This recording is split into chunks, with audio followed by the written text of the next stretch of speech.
Another glorious day here in Mississippi State. Super gloomy overcast, but it feels pretty nice outside. It's like what, 60 degrees? It's not bad. Come over here to Ryan. Ryan, what you got cooking over here? What we got cooking over here? Chicken. They're doing chicken quarters. Got a pretty good deal on them. As you can see, it's mostly smoke right now. But they're coming along. See, they're cooking. Yeah. We got some gunmetal flavoring over here. Okay. I think that's what it's called. Gunpowder. Oh, okay. Yeah. All right. And then we got like just a concoction of other mixes over here, like salt, garlic salt. Is it gonna take us to Flavor Town? Yeah. I never had this, but it smells good. Yeah. I busted this cheap ass can opener trying to open our beans. We just want some best choice beans. Can't have nothing nice. That's Charles, the president. Ryan, the new VP. Rebecca, board member. And Daniel. He's just hanging out with us. Potential club member. Yeah, potential one day.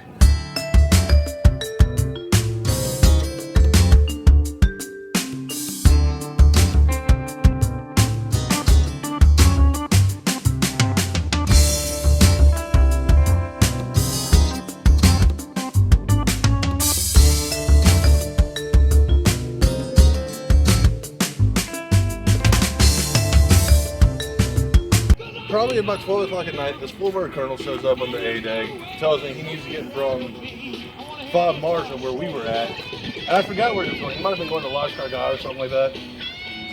And I was like, okay, let me talk to the crew chief when he lands and I'll let you know what's up. So Lashkar Gah was like 5 clicks away. So one helicopter comes to us, the other helicopter goes to Lashkar Gah. And I didn't know that they were going to split. Lashkar Gah was the next stop. So they came to us and I was like, hey, got this colonel, he needs to go over here. He's like, that's not happening. Other helicopters over there, that's why he's not here right now. I'm like, okay. So I go tell the colonel, like, sir, they're not stopping there. Like, the other helicopter's there right now. And he throws this big fit, like he's a big time shit, you know, like, I don't give a fuck, I'm only his corporal. What do you got? So he's like, oh, I'm gonna go talk to the crew chief. I'm like, sir, you're not going out there. Like, they're already loaded. They're getting clearance to take off right now. It ain't happening. Well, I'm a full-bird colonel. They're gonna do what I tell them to do. Like, no, you don't get it. If you go out onto my A day, I will take you down and I will take you 15 feet and throw you in the brig with the rest of the fucking prisoners of war. Don't care. You're not stepping foot out there. That's a classified secret area. Even though you could see it, you could like. There's no security whatsoever. So he goes talk to my captain, and my captain's like, sir, we're not in charge of him. Like, when he has the A-Day, like, he's in charge of it. We can't tell him to do anything. So he comes walking back all sullen and butthurt. He's like, what's the next flight to Camp Dwyer or Camp Leatherneck? And I'm like, 45 minutes. I'll get on that flight. He's like, thank you. Have a nice day.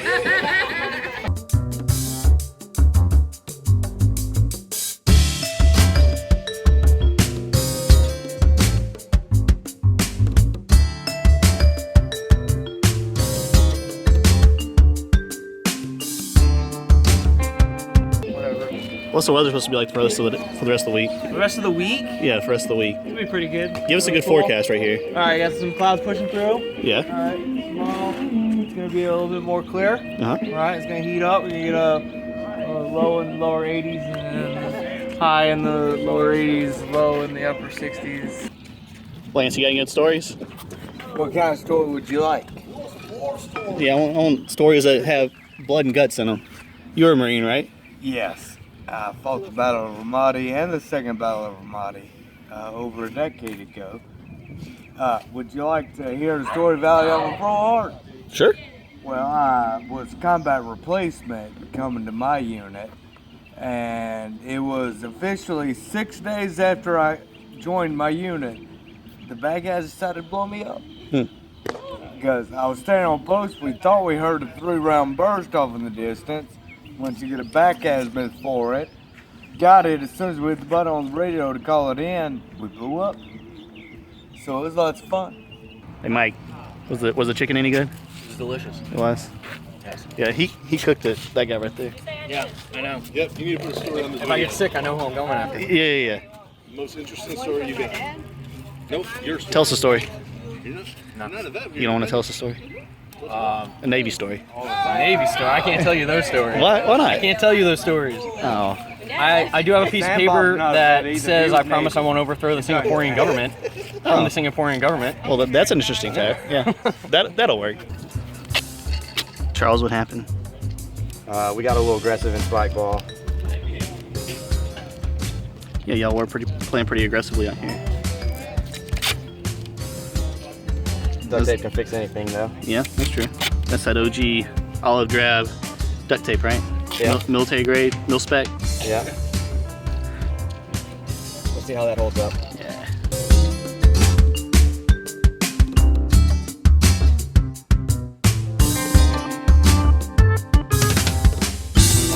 Oh, a military story. Yeah. Oh, okay.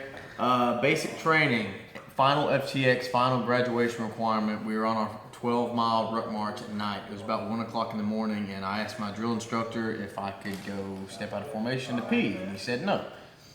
I did anyway. And somebody snitched on me, and I was hanging out in the woods with my penis hanging out, and he runs up on me, knocking down trees and branches to come after me. And I'm still peeing, and I've got my junk out, and he's standing right here next to me. I could smell the alcohol on his breath, and he was just chewing me out, dogging me out, saying that he was going to recycle me and that my life was over. So, for the rest of the ruck march, anytime I had to pee, I peed in my pants. Oh my This is complete truth. Really? I peed my pants in that 12-mile ruck march about 3 times. Because he made you, or because you were too scared I to? could not ask him to step out again. He wasn't going to let me. Huh. So I peed my pants. I ruined 1 pair of boots. I threw those pair of boots away when we got back to the barracks. And I have my other pair of boots that I had at basic training still with me.